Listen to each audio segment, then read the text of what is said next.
And welcome back, ladies and gentlemen. Last time these two teams faced off against one another, it was stage 1 of 2021. And it was, in my opinion, the best game we had through the entire stage here in EUL. An incredible match in the online phase. Welcome back to the Analyst Desk. I'm Milosh. With me are Dez and Jess. I'm going to break things down for these two squads, starting off with BDS. Of course, a team very well known for their experience, for their prowess in the game, currently sitting at the 3rd, 4th place, depending on how the day will end.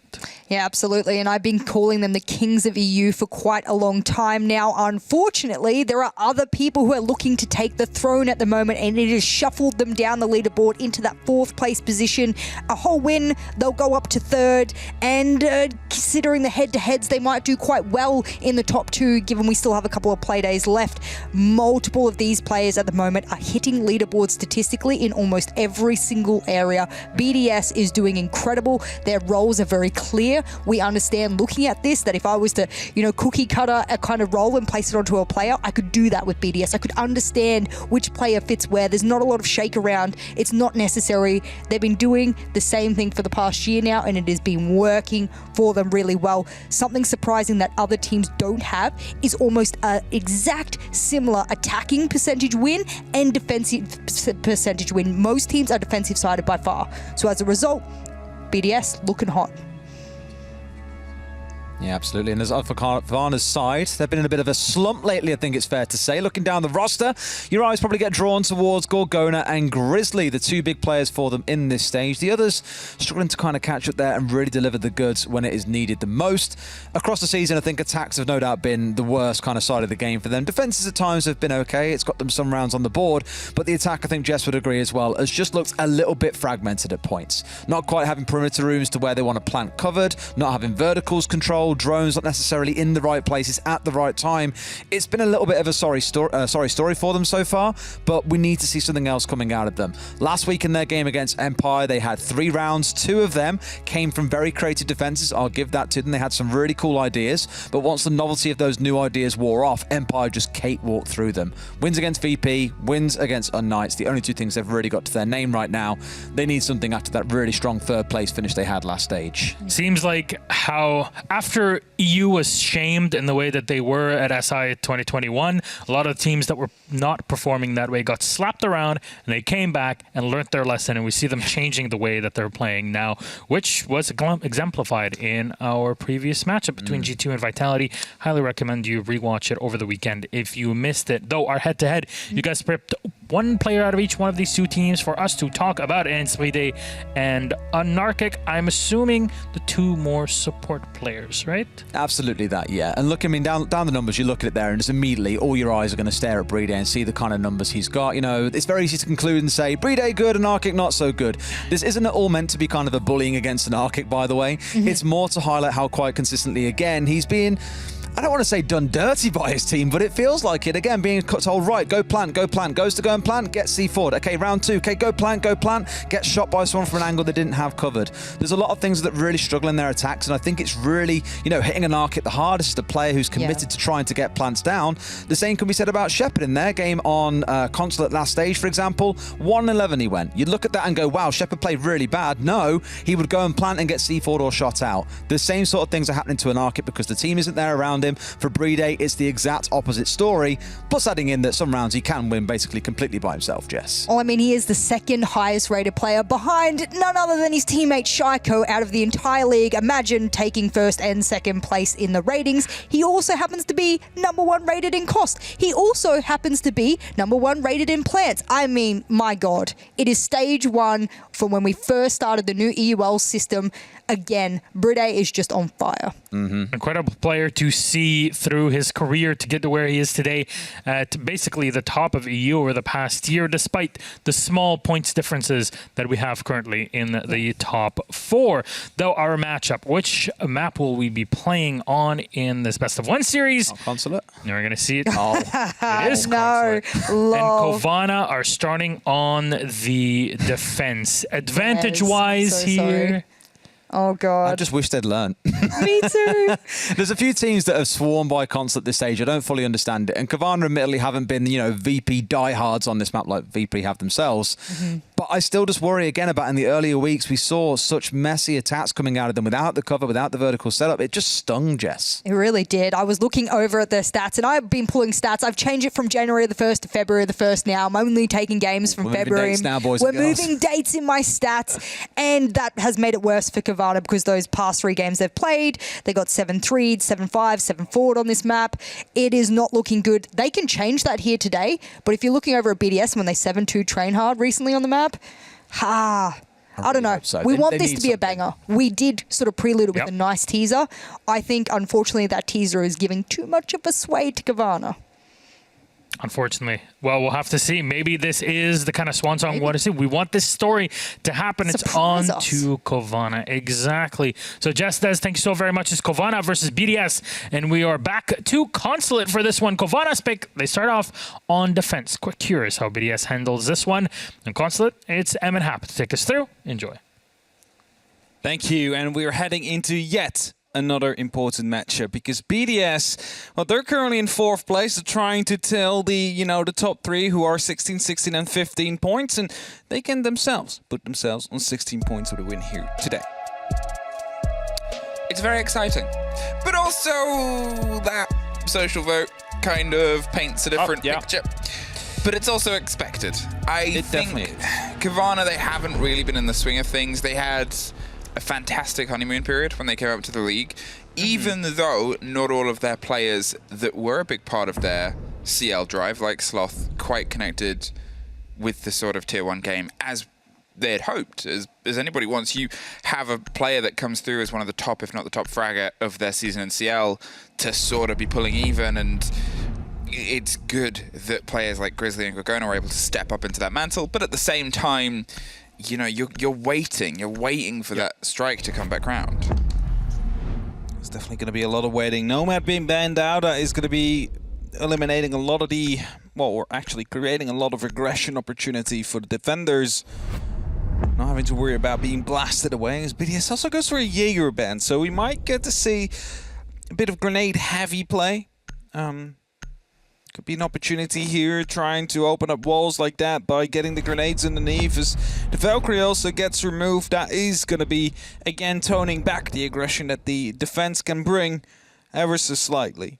Of course, there's a lot of information gained, different ways to get it. Opening up the windows, for example, getting the sound cues, calling out the repels. But you're never going to be aware whether or not that you are actually being watched. This is Cowana. Well, I believe they had opportunity of making it to the major at the start of the day. That's gone now. Is that gone now? I think it could be gone. Run the numbers, Magic I'm not Man. going to be able to run them. Well, Liquid BD says it's not gone. There's so much numbers. I like the thing is there's so much that's still being juggled with EU to the point where, we probably won't know the last 2 spots. Until it's obviously the result that's just happened is we've seen a lot of scraps through into OT and that sort of divide. We saw the celebration of Hungary. Yeah, we did. Prepped, but they haven't quite made it yet. So it could be a really. So there's 2 ways that this can go, right? Yeah. We could either have everyone locked in by Playday 8, or we can have no one locked in until the last match. Or until the... Wow. So it's really one or the other. Last match. So it's really going to be one or the other that we're going to have to go through. So I'm not going to go too much into that because BDS, well, this matchup will decide a lot for them. If they manage to get 3 points here, we're entering the 3-way tie. That is going to be coming across between G2, Team Empire, and BDS. Of course, doesn't really mean anything yet, as there is still 2 more play days, but at least secures themselves a little bit of a better position, a little bit better of an outcome for the final 2 play days. Waiting at the top window for the swing round here. They're hoping to get the early spray. They put the bullets towards and through the tree, but unfortunately nobody is on the other side of the foliage. In fact, they're really hammering it home, and it's one of the things that I was going to point out. Sloth goes off the board first, but you look at the rest of the lineup. You've got a Mozzie, you've got a Man in Disguise and Vigil just playing close here onto the Visa side, and then obviously you've got Kendrew with the Roan adaptation, the possibility of the Oryx. They wanted to greet them on the door. They wanted to make sure that as soon as BDS tried to make an approach here that they were a little bit punished. The thing about BDS, if you're not massively familiar with them as a team, is they never sort of get a little bit blasé. They're always ready for the opponents to strike quick. They're always usually ready for an opponent to step up to the mantle. They know Cowana can be a very quick and aggressive team. So those sort of plays, they're a bit of a gamble. And as you can see, unfortunately for them, the gamble has not paid off. Sloth was the first body off the board. And now, with that irritating combination of the man who hides from the drones and the man who steals the drones, they've got to see if they can start and steady their way across the control before they try and hit lobby, which, well, that's going to make things a bit tougher. Definitely make it tougher there as Grizzly had no idea Shaiko was on the Visa stairs, tried to rotate out, lost his life as a result. And I was going to say Sloth, the one to lose his life first, is going to be hurting even more because he is that Mumai. He is the one that charges up these discs as the round goes on. And if you look over what BDS still has available, 4 grenades, and there's 3 people left alive. Well, it's going to be very difficult for them to not be caught off by them. It's Kendrew, however, who waits right around the corner, hoping to not be droned, might be able to make an impact play, but with a minute 10 left on that clock, even if he does drop the diffuser at this very moment, every day would go for the plant. There is always going to be a bit of cover, either from the spiral stairs, either to come in from Shaiko, as you see, from the Visa side, or of course from Rinchiro straight up, right after. That drone buried in the site, and also the sort of choice and play of the operators, they're expecting something to be built around gunfires as it already has. Obviously, without the sort of play behind the Echo, which is quite common here, or the Maestro, things are sort of more like this. They're not static. They're very energetic. There's a lot of explosions all over the board, and obviously Cowana on the top is able to try and take one. The flashes come through, and Kendrew might not truly know, but he does now. Sprays on the first, cannot quite connect to Shaiko on the second. Rafal is quick to try and pick it back up. Takes a lot of lung full of smoke, puts himself exceptionally low, but with Cowana creeping over the top, lost the firefight against the Lems, and Arkic with the canister takes care of the planter though. 15 seconds, they've got one body for the cover. The spray cannot quite connect, but look at the health of Shaiko. He takes a little bit more there, I'm assuming at the very end of the final canister, but he knows he's got to try and stick it. They're concerned as to where it is. There's one body watching, drops it, but Shaiko just gets the post plant, and Arkic could go for the hero play here, has 40 seconds, but also has Shaiko. There's a drone just on the bottom of the right of the room, which he might not know about, but he's going to take a twirl and head somewhere else, pick up sticks, and try and get a bit of with the spray through on Shaiko! Gets the drop and the down. He needs clarification on this, though, with only 20 seconds left. He hits the door, doesn't see Shaiko hit the floor. He's going to look right and doesn't go for the connect and the kill. Anarchic. Take a moment. Take a breather, take a defuse, take a first round, take a bow.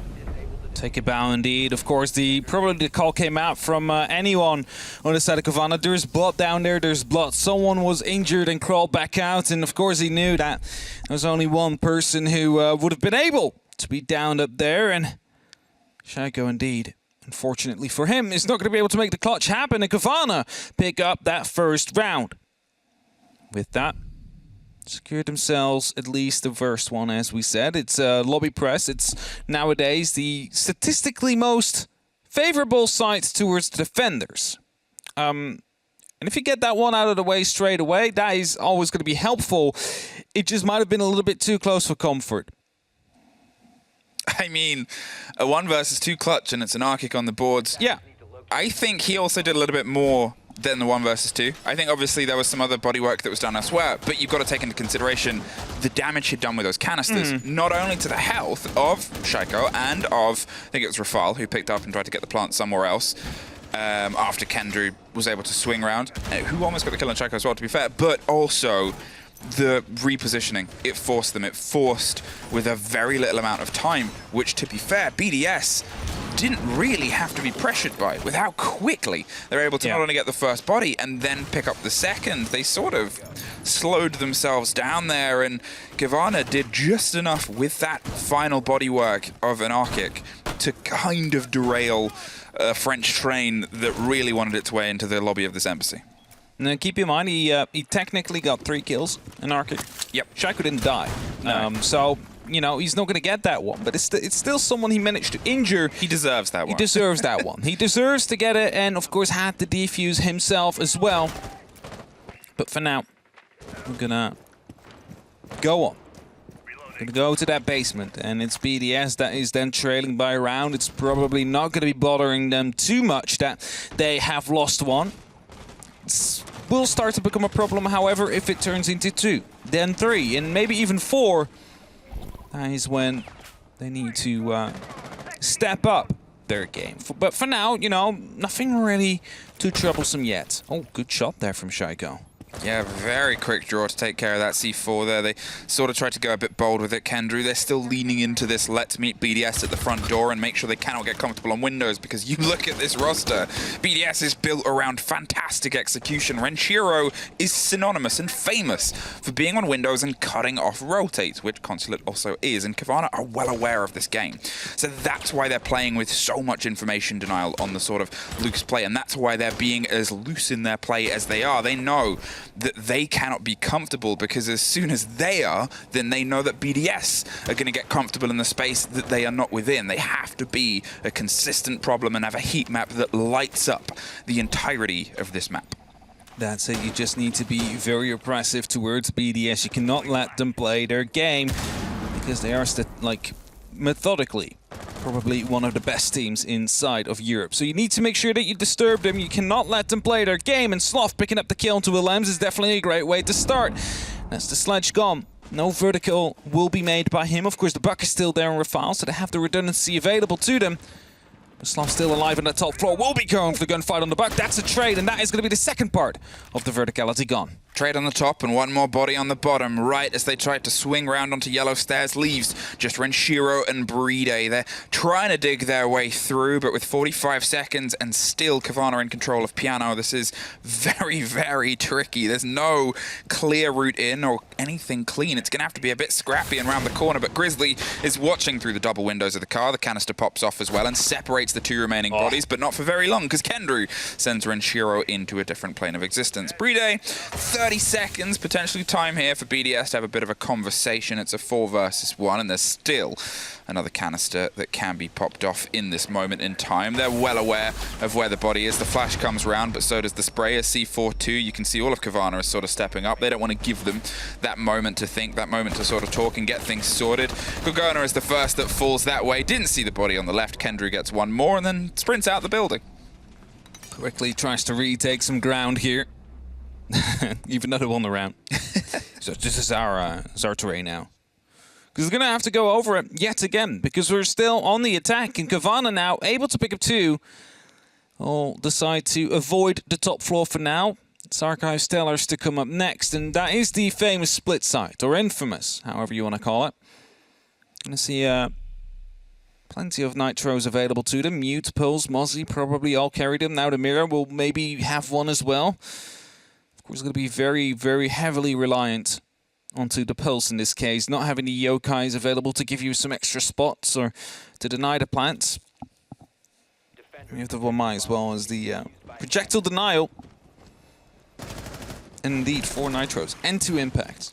I mean, it's the hold, and this is the one that I guess I'm curious to see how it boils together, because if anything, the choice of operators is the most static that they've had so far. The mirror window up here, you're assuming the second one might be down in Harry Potter, so they have eyes towards Kitchen on that long corridor, which, to be fair, you know, with the amount of grenades that are generally in the pockets of BDS on every single attack, they're probably going to try and hit that drone hole that leads into it with a little bit of panache. But otherwise, it gives BDS the best opportunity here to try and take control of parts. Here is the second one going up, as I roughly guessed it would if he actually does do it. I'm calling it a bit early because I can see the mirror where I... Still be there. You would assume... It's like, sometimes teams will actually go from the...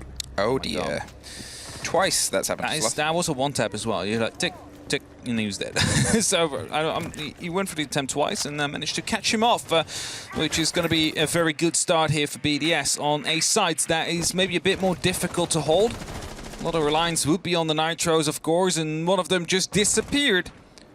Luckily for them, they still have the mirror window set up on that top floor. Shaiko currently occupied, holding the rotation, hoping to find the Wamai of Gorgona as soon as he tries and hopes to rotate out.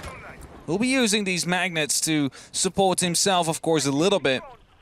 He's very well aware of how sticky his current position is, because he's literally being surrounded from every different angle. The Excaliburs are coming on as well right now, and that means that the mirror window will pop. No, there's a mute jammer.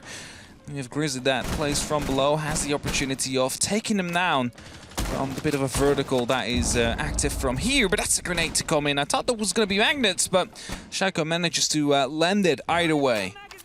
I think that's the main thing of that sort of hold, as I sort of called it. Ooh, good movement there from Rafal, just to sort of pull away from that as it looped out the window. It was a perfect throw from Grizzly, but Rafal was just a couple of feet further away. And this is the problem I sort of had with this hold, is as we pointed out at the very beginning, if BDS see a problem and it's built around time and utility, they can very quickly construct a way to pull it apart, and that execution there onto that mirror window, for them, it was well built and too sure. They got that early body, but last time, I guess, in the very first round, they had this sort of momentum and this sort of foot up, but they couldn't quite get the capitalization off, so it's down now to Kendra Grizzly and an R-Kick to see if they can claw Cowana to another clutched round. The opportunity to. Grizzly goes to that top floor, of course, doesn't have a Nitro available anymore to go for the denial, thus the roaming mirror will be on. An R-Kick as well, but loses his life. Had a Nitro cell still available. It's a 5v2 situation now, and Grizzly knows that he needs to have a very big impact here as the Lambs is about to sneak around the corner and potentially clear the man on the site and leave it all up in the roaming mirror's hands. 1v5 is going to be very, very unlikely for him to clutch, and Lambs for now just holds off, but as soon as this kill will come in, he's going to swing, or at least try to make sure that they can quickly respond onto the player that's down there. Well, there's a Lems who came back round in that connecting corridor, doesn't know that there's a body on the other side of the office. Now you do. Playday is able to lock in, get BDS their first round, and it was cool, calm, and collected. I have a bit of a concern in terms of Sloth going for these early engagements, because, you know, so far he's been able to build 2 kills out of firefights that he threw together when he was taking over a floor, because he can be so powerful in those situations. But as I said, BDS, it's very much a fool me once, shame on you, peek out a window, fool me twice situation. And they're not really a team that often, especially in that sort of tighter scenario of 1 round space, 1 round. See, the thing is, Sloth is a very powerful player. I just don't know if the spawn peaks are the right choice for now, considering how well aware BDS is. Yeah. You see it here as well. You give them an opening, they start snowballing on top of it. Now, the first round you won came down to a clutch. This one was very clinically worked out by BDS. Yes, of course, you need to be disruptive to them. You need to be disturbing them in whatever they try and do and take the gunfights towards them. You just saw it as well. The static hold does not work at all. They are a very smart team. They can deal with every problem that you throw at them. But if you bring the aggression to them, they might be struggling here and there. But the spawn peaks they are ready for. So you might want to keep Sloth alive because he's a very talented player. He can win so many of these gunfights. Just let him retake that floor. We've seen it so many times in different regions as well that when the flank is not really being prepared or being watched, they always strike hard. See how many windows are being shot through there by BDS. This is what we're talking about. This is entirely what we're talking about. Is BDS, if they suffer something, they won't take the chance later on. They know that they can sort of do a noisy approach like that, where they put fire onto the windows to get themselves close, because they don't need to rush. They're confident in their sort of mid-round to late-round decision-making and the adaptations that can lead to them being able to take, whether it's utility or whether it's an execute on the site itself. They're happy to have a slower approach to the building, and that's something where, you know, Cowana, they need to, I think, just pull the gas off on the opening 30 seconds and then wait for this approach and then start the moving and the manipulation. They've obviously picked and changed up their roster a bit. They've brought the dock to try and get themselves that sort of self-healing momentum. Shaiko is waiting for a drift just wide in. Quick entrance onto admin, popped a bullet on the corner, and that'll be a uh-oh as Kendry pulls himself further back, has the discs to burn any approach up the Visa stairs side, but Renshiro is sort of a matter of timing here. Look at that entire swathe of blue bodies that's coming across, but it's Shaiko that opens up and then heads straight down underneath to try and capitalize on another loose body, but that really isolates Sloth on the top here. Yeah, Sloth still on the top floor, tried to challenge Shaiko. Shaiko wasn't really having it straight away, and now he's still wondering, do I go up the stairs? Do I go down the stairs? Where am I most needed? The Lems tell me where to go. As you know, the first strategy was Shaiko go kill, and he's trying exactly that. A frag grenade attempt to be tossed out, but decides to put it back in the pocket as he was being shot at. Now the rest of BDS is starting to move in, opening up these verticals as well, while Sloth still trying to challenge here and there. He's holding off with his life, literally. His nitros are being tossed in, hoping to get the skills, but none of them connect so far. Very near miss there on that nitro. Lems took one more step and he would have entirely been blown through the roof. It's that little disconnect is unfortunately pulling a bit of luck out of Cowanna's sails right now. Sloth's been able to dig himself in, and this is that sort of compliment that I wanted to pay and angle towards, is whether he is sort of getting the kills or not, he can be a problem for a long period of time, and that's sort of what he's causing here for BDS. They're setting up, they've been able to clear a modicum of space, they're going to try and push around the backside and see if they can get the strike here, but there is Sloth yet again scratching the edge of Shaiko, who realizes we need to go now. clear this problem, we need to get rid of him, and Sloth is still staying there. Has Grizzly for support there on the swing, the yellow pings are coming out, and the long desk is such a terrifying firefight because there's no real coverage. It's the quick swing there as they go for the stick on the plant inside. Gorgona was dropped and it's another trade. They're going for a bit of a vertical retake, and that forces Playday into a new position, trying to find a plant elsewhere, but the pings are there, and there goes the diffuser. The man is down. Unfortunately, Alems has DC'd as well. A single second for the two remaining players. They pick it up. They go for the stick. There's the spot. There's Cowana. All three players all huddled up there, hoping they would have gone for the wrong one. The default, or not the default cam, but the bulletproof was still up, and the right one was found, and they see it now in the post cam as well, how everybody got taken care of. And it's unfortunate that there is a disconnect in that moment in time, because if they were able to retake that top floor control, that would have been a potential win, because both those final two players were on the top floor. They needed the cover. They needed to make sure that they just weren't allowed to run into theater. Of course, the first gunshot went their way, the first firefight, that is.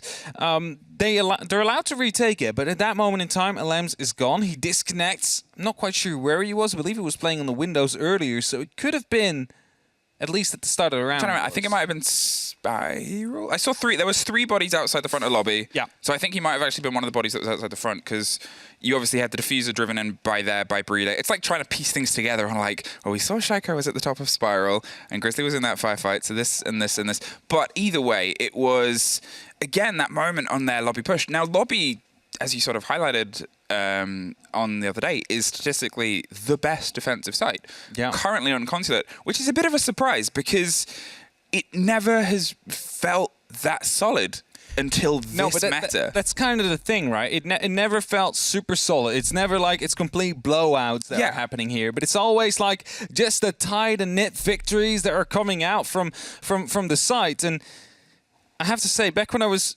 playing, right, I really hated the site because you're so limited. You can literally not move. Like, you're stuck in these positions, and like it is a very claustrophobic site, I have to say. At least it feels like that. Of course, when you play on the top floor, a little bit less, but you still need to be careful for all these windows that are up there. But especially for the player that is inside an antechamber or bathroom, every wrong step you make will be punished by whoever is down there. And if you lose the player inside the bathroom or antechamber, you basically lose the site, because then they can start overrunning it. Maybe Piano was a better choice. Of course, Sloth was playing above inside of the office. Could have easily made himself a couple of rotations to use due to the fact that BDS didn't really have the opportunity to win the firefight from him. Come on, Grizzly. Let's try to get it all properly. There we go, indeed. Now I'm going to make a small hole up there with the Magnum, and then deciding to not throw it there after all. Just, you know, let's just put it on the wall. You know, the hole is a bait. It's they're gonna think it's in the hole. So instead, put it there and dug it in. And I guess BDS, this was their attack where they couldn't quite get everything threaded together. They sort of lost the early engagements on the top floor, so this time they're instead going to try and creep somewhere else. Sloth's, I mean, dangerously trying to pick up his utility again. Realizes, nope, that one is staying there for now. At least salvaged. It wasn't meant to hit him, that shot. No. but this is BDS on these windows. This is BDS saying, well, you know, I haven't run out of bullets yet, so going to make use of them. Definitely so. Quick entry, however. Lem's already on that top floor. 2 minutes 10 left on that clock. No one of Cowana currently around. Because they're all around the lobby, all around antechamber. Also one inside of the bathroom, and it does mean there's quite some opportunities to open up these verticals. As Gorgona here is going to get shot from the main door. Goes to run past. Just being so risky trying to rotate back there. Just staying in the line of sight for so long. Not even trying to challenge it. Will survive for now, however.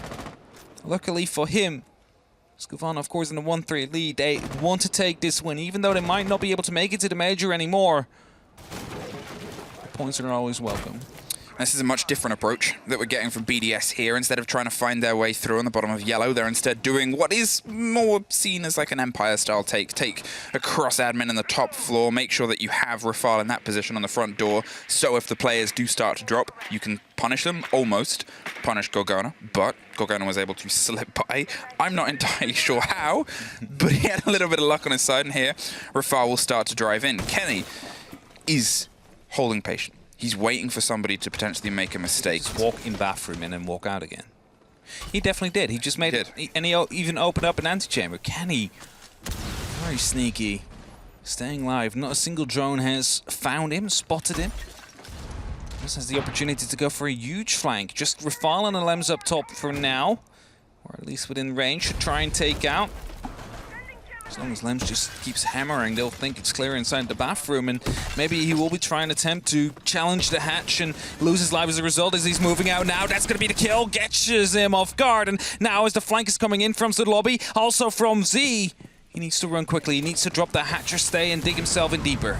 Well, Rafal is there as the Buck just sees more through the debris, but the canisters on the door mean they don't get the entrance. Sloth finds Renshiro, and a C4 finds Sloth, or a Claymore even, but Playday finds his way into the site, dug in on the backside with only a handful of seconds. This man does one thing, but he does it well. It's going to be in try and stick the diffuser down. One body has gotten way deeper than it should have. Gorgona has the lockdown. There's one on the staircase, but Playday pushed into a 1 versus 1 and 2! Playday with one of the things that he does so well. I don't understand how this man can so consistently clutch whenever he's getting that plan down. The accuracy he just puts up straight away. The diffuser is down, gets one on yellow, gets one on the back of white van. And manages to win the round. That should have been a Cowana round. That should have been 1-4 now on the scoreboard. But BDS, they strike back. And this is part of why they have been the benchmark for so long inside of Europe. And of course still are to some extent.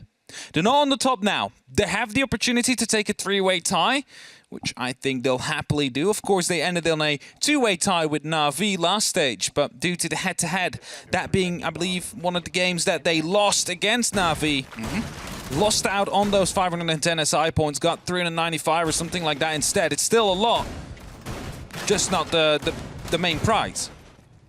And they want to make sure that they get the major spot now, because BDS, they are that team together with Empire that came furthest during the 6th Invitational. And then they said as well, I don't think anybody in Europe could have made it further than we did. Yeah. And it's up to them to show now that they can outdo themselves and that they can reach these, well, hopefully semis or maybe even finals on a major. There we go. There's the replay. That was one in kitchen, actually. Checked yellow and then realized the last one was coming out on the back of white van. If the peak was a little bit earlier from the K, that could have been the clutch to come through.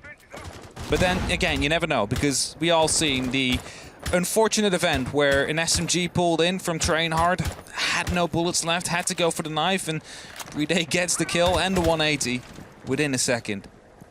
Well, the pepper and bullets to windows again. They're trying to get some control here. The pings are already on those pre-placed drones inside admin. It's the standard sort of approach. Alems, again, is going to try and cut his way round on the sneaky back stairs as he did before. He put himself in a great position to try and get revenge on anything that otherwise went bad for the rest of the team. Sloth, he's being mobile, but he's also being droned and watched and continually sort of played with. Shaiko still has a grenade in pocket. He's concerned about the holes underneath and the nitros, but at the same time, with the front door open, he should be a little bit more safe. Kendra is 2 floors below, and we'll just be feeding all that information, saying, listen, we cannot do that right now. It's being tossed in deep, and that might be right on Sloth, but Sloth somehow survives Grizzly on a kill with Alems, and that is going to be bringing the favor yet again towards Cowana. They're looking for the 2-4 split, and even though it might have been a 1-5 split they were aiming for, they're still trying to get as much out of it as they possibly can. Cowana, Kendra from below has a lot of information onto Shaiko. Another grenade or explosives comes out, deals a lot of damage to Sloth, but they know exactly where Shaiko is right now, and Nitro could be tossed out at any second now. They're preparing a vertical as Shaiko just takes down Sloth freely. Yeah, sort of caught Sloth out in the corner there and was rewarded for it as the bullet spray came up from underneath. They were trying to give themselves an angle onto that window, and that's why Shaiko's not going to play it. They've got that body out. That's the important scratch here as Rafael tries to open up that sort of long split angle to make sure nobody has that ease of access down Visa stairs. Ranchiro went to replace Alems, who was obviously dropped in the meantime, but they can't quite get that solidity that they had before. At this point, they'd already been able to take off 2 of the Cowana bodies and get the full control on the top here as the drone work comes around on the back. Cowana hasn't given his life away to hold on to that mirror window. He's pulled himself away. He's made sure that he's not punished as quickly as he was before, and that is going to give BDS this time now to start attempting the setup. They still have 2 C4s in pocket. They still have the chance to try and strike back because previously they couldn't quite make those connect. Quickly checking with the Gemini if the site is clear and what more, and Shaiko now deciding to move down as a lot of damage will be dealt to. Ranchiro will eventually go down as well. There goes Shaiko 2 and 4. Cowana have the lead here. They need to drop the hatch, and Playday is the first one to do so. Tries with the bearing 9, misses most shots, is going to get flanked, and Nitro comes in but gets shot out. Somehow they survive this one. Playday is out of bullets, and that is going to be Cowana with the double kill to come in. Both Rafael and Playday will drop, and that is Cowana to end half in the lead. It's a 4-2. And now to move over to the attack themselves. This is their moment to shine. This is the moment for them to show that they can beat BDS again. Cowana sort of picking in, you kind of that, Lems. There you go. Cowana having a bit of a moment there. He wasn't so quick into this game. Cowana and Grizzly, you know, if this is somehow your first time watching a UL, first of all, hey, welcome. It's quite late in the season, but it's still anyone's to play for. Second of all, they have generally been the duo that's driven Covana's gun game for quite a lot of this split. And this game, where you sort of need those guns more than ever, they didn't have the greatest awakening into this. However, they started to warm up towards the latter end of that. Obviously, Cowana picking up a triple. I think just in that final round alone, that's the momentum, that's the energy you need, especially when you're flipping over now onto your attacks. Definitely so. This is the momentum they need. They need to make sure that they get this first round as well. It's better to start this half off with a straight-up win as well, to put the pressure really onto BDS. And we're heading to that top floor. The side that wasn't shown at all by Cowana. Is it because they know there's a big weakness they can exploit? Or is it because their holds on it just don't feel as comfortable as the other sides do? There's multiple explanations for it, and surely we'll find out soon enough if the attack of Cowana is absolutely going to be unstoppable, especially with a Jägerben. It's going to be all up to the Wamai to try and hold on to the yellow stairs for as long as possible. There's going to be 4 grenades. There's going to be these flashbangs as well available in Grizzly, and of course also the Flores drones to try and dislocate these players. Surely they're going to try and take control of yellow stairs. There's no other option, especially not with the Jägerben. Well, it's a dangerous sort of play right now, obviously, with the limitations that you have on this outside game. And it's not something that we highlighted on too much because I guess you don't really run that against BDS because they're very good at keeping their eyes, as I said. They're a slow and steady approach team. Cowana, sometimes they can get a little bit cavalier. If they see an opportunity, they are a quick-to-strike team, but false opportunities can always be crafted, and BDS, they can be very tricky in those sort of situations. So it's making sure that you keep a bit of an eye on an angle because otherwise things like this start to happen. Shaiko is able to get that opener there against Sloth, sprayed out across the top, I believe, as the Flores drone is going to work its way around, but it's cut before it gets too far. They're still trying to piece themselves together. Obviously, the loss here, and probably the most major one, is 2 of their frag grenades. If they're going to be trying to burn this body out from the top of yellow, you've still got a lot to get through with that gate, those discs, and now you have even less to do it with. Definitely so. There's going to be the laser gate as well that needs to be wasted. There's going to be some magnets deployed as well onto the yellow stairs, and you have 2 men last to work with. Angles are being watched. The diffuser is down. You hear another Flores drone going off. Shaiko just gets another kill. It's going to be dropped from the rappel up onto the bathroom. Leaves him. Oh, he's going to go for the shots there onto the actual Flores. Knows that the flashbangs are coming in. Knows that now there is no projectile protection system available. And Kendrew, instead of throwing in these grenades, is just taking the ground. He's on the top already of the yellow stairs. Going to try and push him from here, see what he can do. There is a Maestro cam just in this bathroom as well, which, there he goes, smashed the window, but Shaiko is well aware and very protective of Playday's bubbles. So instead, they find themselves just Grizzly on the window. They entirely focus themselves onto their attempt getting the top of yellow. They tried to burn their way through the utility and then try and find Shaiko behind it, but Shaiko, he's more than happy to lean into aggression. He's more than happy to try and take the firefights. Instead, drifted 3 bodies away, and now we have about 40 seconds in a 5 versus 1. Time for Cowana to have a conversation, sit down, put your feet up and talk about what you think went wrong there, potentially trying to focus in on one aspect and getting a little bit caught out, because I mean, we're looking at this situation now where it's an 11-3. Shaiko's been able to build himself onto. You've now only came 1 round within it, and you've got to try and at least do a bit of damage early, get yourself a little bit closer to map point before BDS start threading some rounds together. Yeah, definitely. So you can see it here. It's a timeout that we are having from Cowana. They're taking the time to head left. It's a 1v5. There's no way you're going to be able to win that one, and something went horribly wrong. The peaks are coming out onto Shaiko, onto the yellow stairs. That is something you do not really want to do, especially not with the nade up. And there's going to be a tactical timeout probably to follow up right afterwards as well, as here we are, back to us. That means tactical timeout, as you can see in the top when the timer goes that way. Because Cowana did it. Doing that and not looking at you and like kind of looking at the screen, that was tough. trying to figure out where you have to. That was a bit of a challenge. Yeah.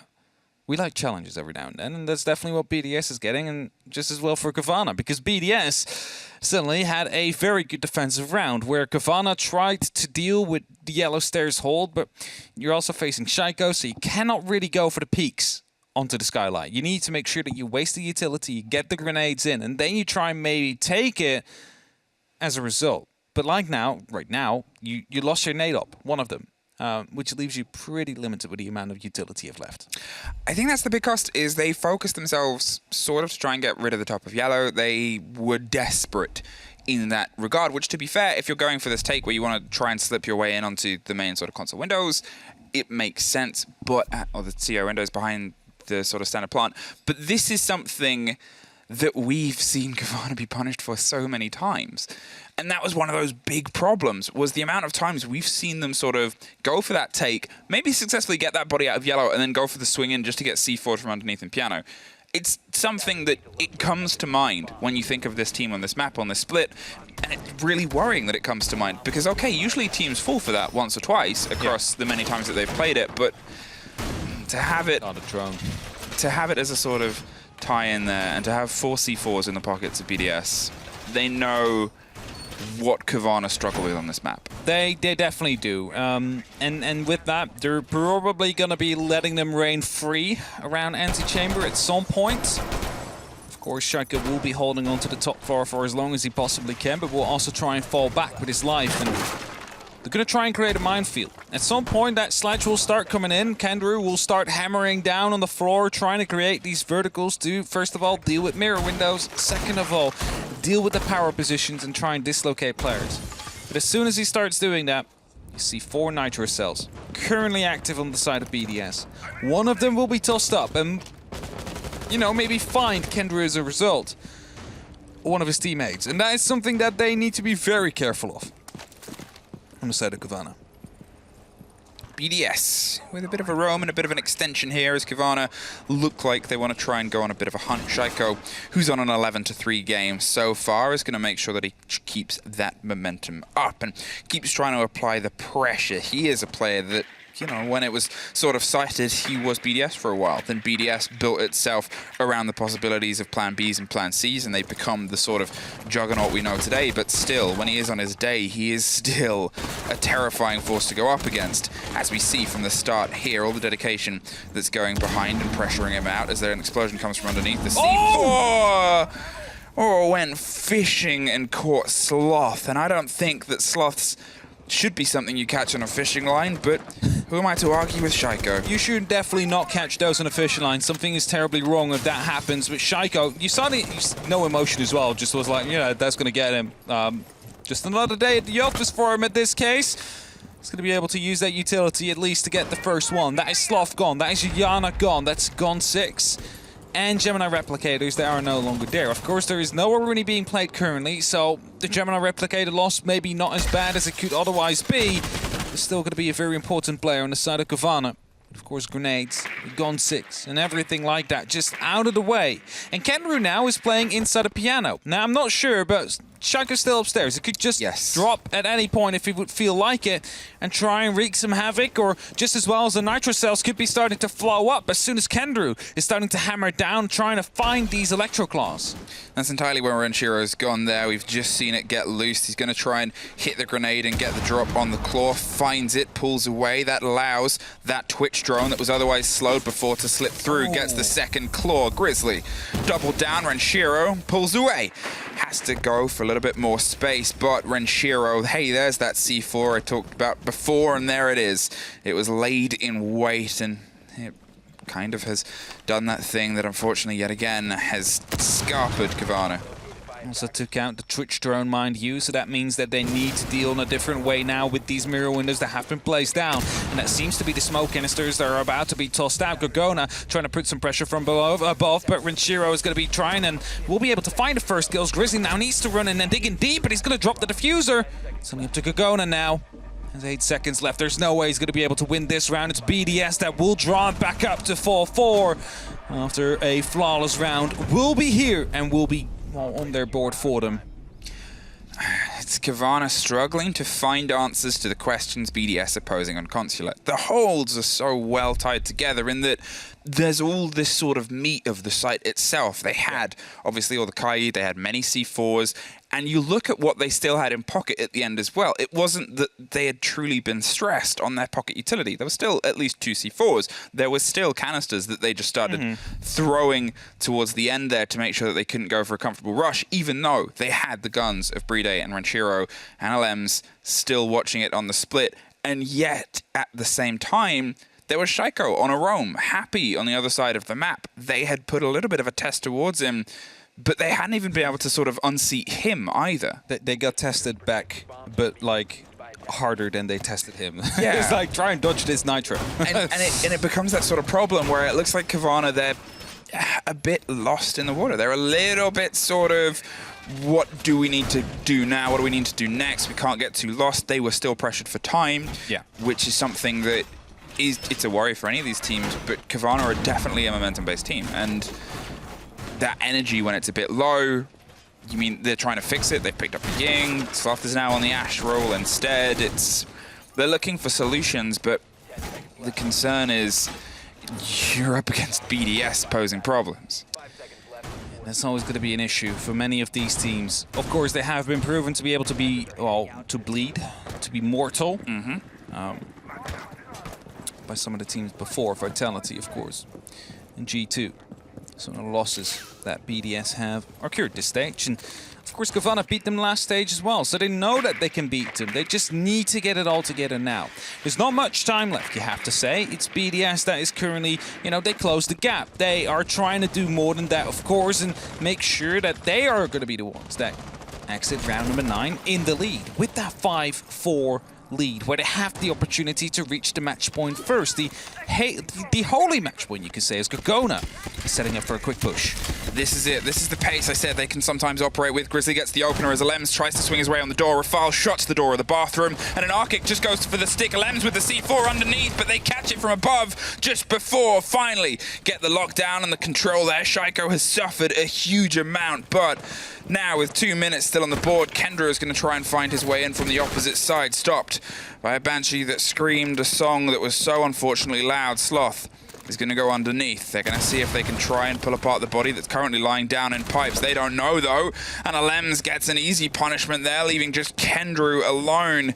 Yet again, we're finding a Cowana player up against quite a tide. Now, they have been able to obviously draw some of these kills out. They've been able to pull some of the utility, but Rafal still has 2 smoke canisters. Shaiko is close to death's door, has 2 impacts, has a disc, has enough to try and buy himself some time. Kendrew, with the 2 grenades, could cause a bit of a problem, but he's now giving away a bit of the attention of where he is. Alems is making sure that if he tries to slip his way on the door, that's going to be marred and marked, and instead he's going to go above.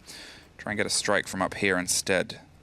Now, Alems was right on the other side of the wall whilst he was droning out, and if Kendrew would have known, it would have been a free kill, as of course didn't realize Cameras, however, defaults up everywhere. So they're just getting information step by step where he's going to be coming from. And as a grenade is being pulled out, that has Shaiko's name on it. It's going to roll in and it's going to get the injury as well. But that is surely going to call for the rotate to come through as the kill gets confirmed. 45 seconds left. It's plenty of time for Kendrew to try and make happen what needs to happen. Another vertical will be made up towards the bottom of Spiral. Another grenade comes through, but the rotate is already on its way. There's 35 seconds. We're still ticking down slowly but steadily. Another Banshee will start to slow him down. They should be aware of where he's coming from. There is still that shield. There's still the smoke. There's still the shotgun that should be able to come in clutch for a foul. And as Kendrew's moving in inside of the piano, he has no clue. He has a clue, actually. He's going to try and go for the swing, but he's going to be literally in between two players here. Doesn't manage to land the first. Gets stuck into a Banshee, and Rafal gets the final pump. That is the kill, and that is the round. BDS are leading, and 1 round away from reaching the match point. 1 round away of getting at least a point.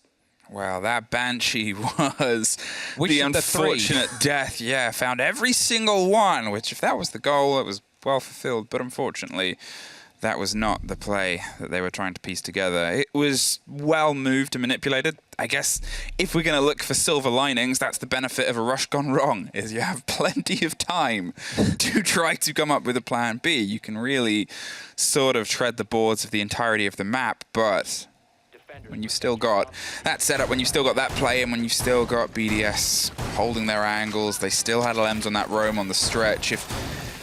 I mean, it's always that sort of swing there. It was a gambit and a gamble, and it almost paid off. I'm not sure how close that diffuser was to going down. It was very intently focused on by BDS.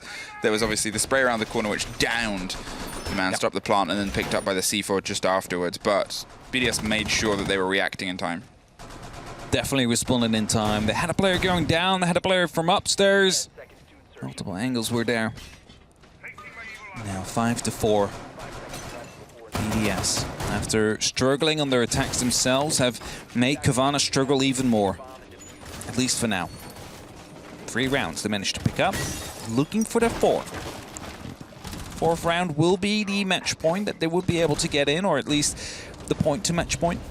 And Shaiko gets the opening kill. From where even? From that window? Just quickly pre-fired through. He had no idea. It wasn't even an opening. Just blind fired in, got the kill, and manages to take down Kendrew. That is 2 grenades gone. That is your sledge gone. Luckily for them, they don't have to deal with much of the verticality right now, but that is definitely still going to be hurting Cowana in their approach. And now Cowana is eyeing a window that they're waiting for Sloth to offer some support. He was previously the first body off. The Gon 6 is going to be the first pop round. They have more that they're going to try and use to burn through. There it is, and that is a perfect removal. Minus, obviously, the suffered early death, but still, from how Cowana approached that and struggled on the doors before, to the pace that they just applied there to remove Shaiko and to make sure that they could try and get this pressure on is an entirely different story. Alems, for a second, flirted with the idea of retaking control of Yellow, but as soon as that came through, he said no. And at the same time, Renshiro is underneath. Renshiro is below, playing around the backside of the corridor in a position where he could swing up if need be, but also has that most dangerous bit of utility against Cowana we talked about before, the C4 towards the CEO desk. Definitely so, and a lot of these angles, a lot of the rotations are being held off. There's no way back in from the side of Yellow. Diffuser still needs to be picked up, though. Grizzly has the opportunity of repelling in, but there's, of course, still the Iruni laser gates that need to be taken care of. There's 1 concussion left, but not sure if they want to use that. I think a Selma will be used for it. They got it. 1 Selma, maybe a second even. Yes, there you go. Oh, just too quick there with the actual concussion. Got stuck in or got caught by the other one as well. So they're not going to be able to test if someone is actually inside of the cubby. They're going to have to use a drone now instead.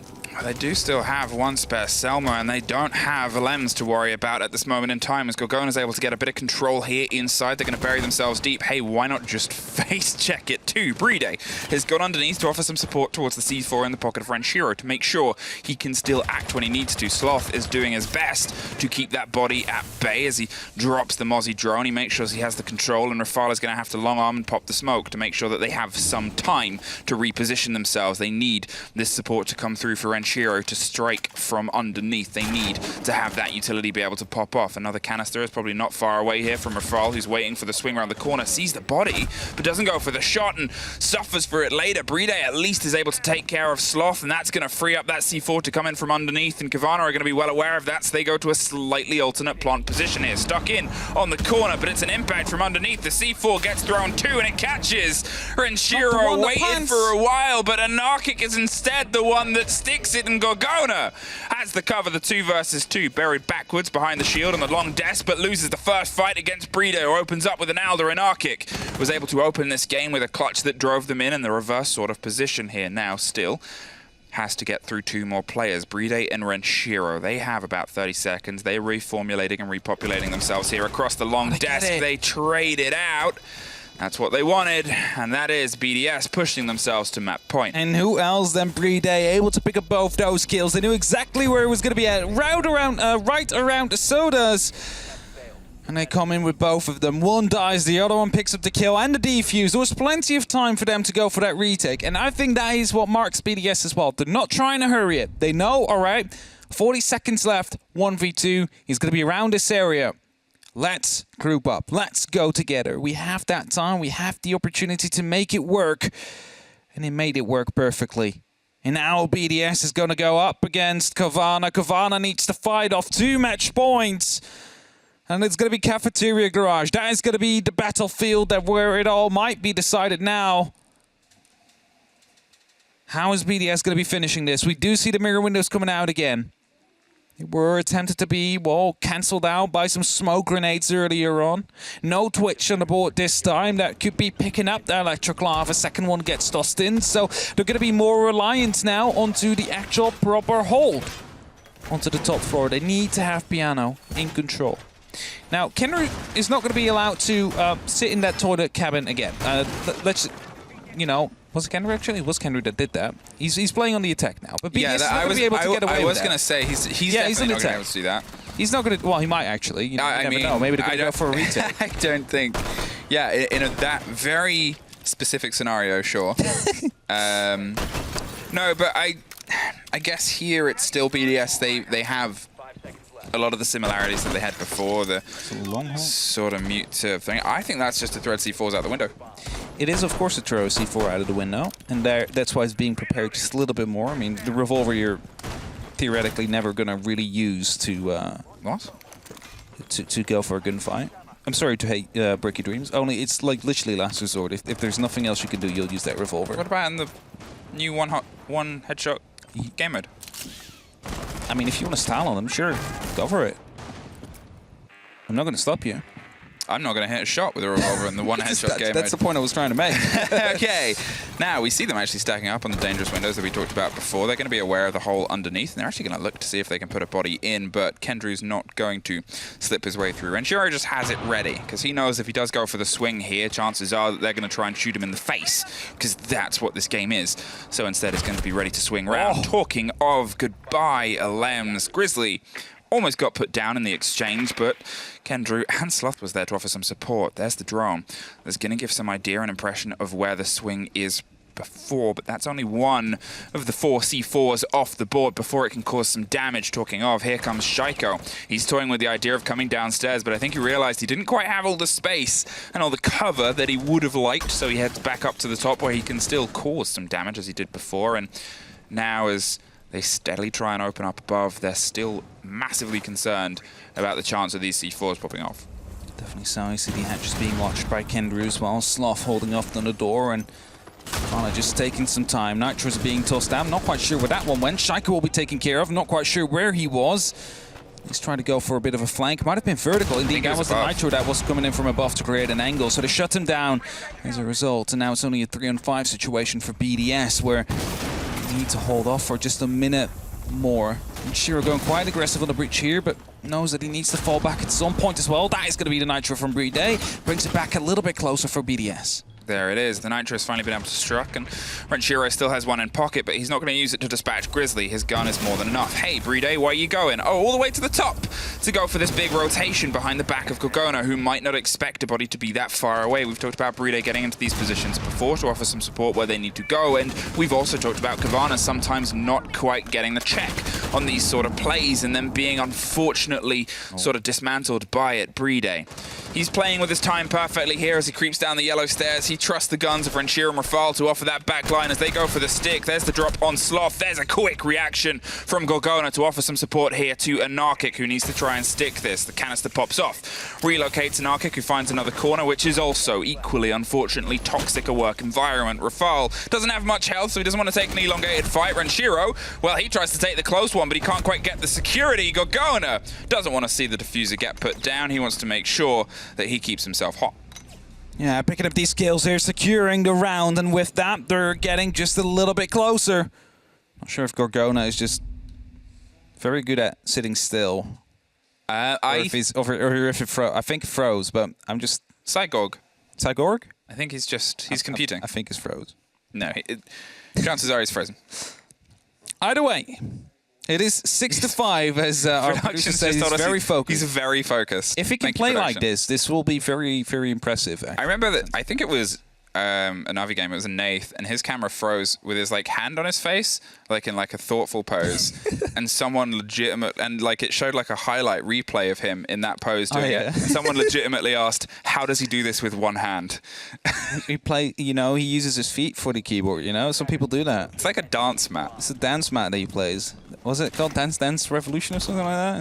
Oh, other games are available. Other games are available, like Just Dance, for example. Primarily Just Dance. Primarily Just Dance. Okay, 6-5, BDS. You are still on the sort of tipping point of match point, and to be fair, the fight you've put in has been pretty solid, but Cowana, you're right, you've only really been able to take the round that you've just played, and you sort of needed to take it sooner rather than later, but to be fair, the round just before that was almost also yours as well. It was sort of built behind it. There's been a lot of near misses here for Cowana. They've been bitterly close to at least securing themselves OT, so I don't think they're entirely ridden off just yet. They've definitely been able to step up the heat in the dying sort of throes of this game. It's very spread out across the board of the players. Everyone's sort of having their impact in their own way, and I think... Hit it? Yes, it does. Just barely. There's going to be Twitch drone, though. It's going to be very unfortunate for the Twitch drone to just drive in and then zap it out.